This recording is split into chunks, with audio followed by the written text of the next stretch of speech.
The sound of tearing fabric and cruel laughter filled the quiet space behind a gas station. Under the scorching sun, Officer Mara Collins stood trembling, her uniform being ripped apart by men who thought they owned the world. Fear ran through her veins like fire. She had faced danger before, but never this helpless, never this humiliated. Her heart screamed for help, yet no one came. Cars passed on the nearby road, their engines humming like distant echoes of a world that didn't care. That morning had started like any other. A routine call about a suspicious vehicle parked near the edge of town. The gas station looked ordinary: cracked pavement, a faded red sign, vending machines baking in the heat. But it was a trap.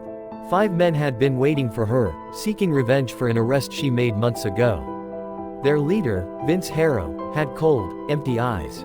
He had once been a mechanic, but prison had changed him into something darker. Now, with Mara cornered against the wall, he laughed, the kind of laugh that made your skin crawl. She thought of her little daughter, Ellie, just 5 years old, drawing pictures of Mommy the hero at her grandmother's house. That thought broke something inside her. She wasn't supposed to cry. Cops don't cry, but tears came anyway.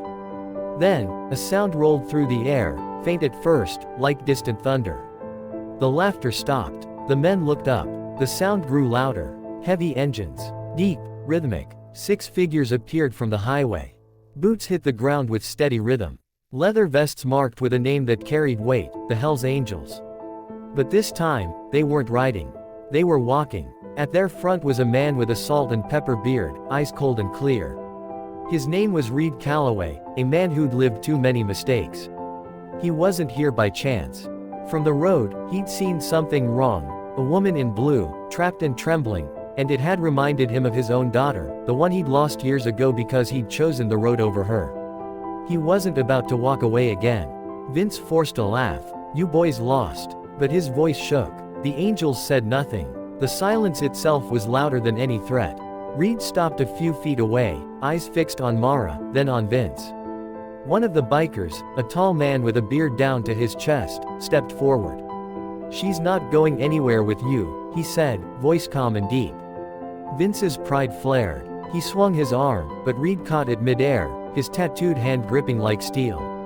With one shove, Vince hit the ground, his phone clattering beside him.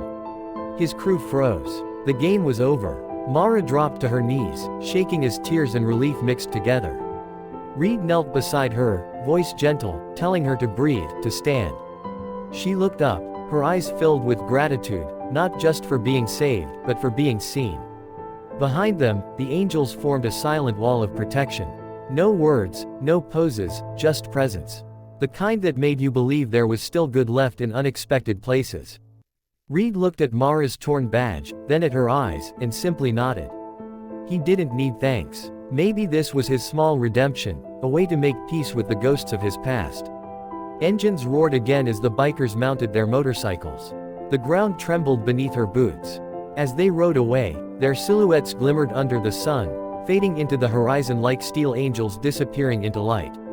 Mara stood there for a long time, clutching her torn uniform, her badge catching the sunlight once more. For the first time in years, it shone not just as a symbol of duty, but of hope. She didn't know their names. She didn't know where they came from.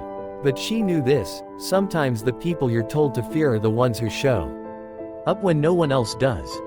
If this story touched your heart and reminded you that kindness and courage can come from the most unexpected souls, please like, comment, and share this video.